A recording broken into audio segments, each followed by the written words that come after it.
شروع اللہ کے نام سے جو بڑا مہربان نہایت رحم کرنے والا ہے۔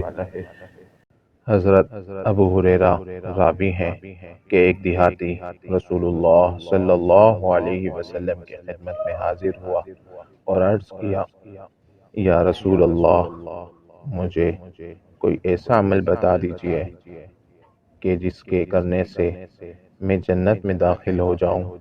آپ صلی اللہ علیہ وسلم نے فرمایا، اللہ کی عبادت کرو، کسی کو اس کا شریک نہ ٹھہراؤ، فرض نماز پڑھو، فرض زکوٰۃ ادا کرو، رمضان کے روزے رکھو۔ یہ سن کر دیہاتی نے کہا، اس ذات کی قسم جس کے قبضے میں میری جان ہے، میں نہ تو اس پر کچھ زیادہ کروں گا اور نہ اس میں سے کچھ کم کروں گا۔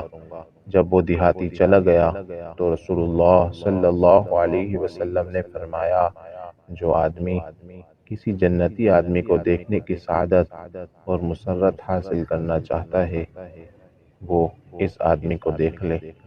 مشکوٰۃ المصابیح حدیث نمبر 13۔ اسی طرح کی اور احادیث اور دعا وغیرہ سننے کے لیے ہمارے چینل کو سبسکرائب کیجیے۔ السلام علیکم ورحمۃ اللہ وبرکاتہ۔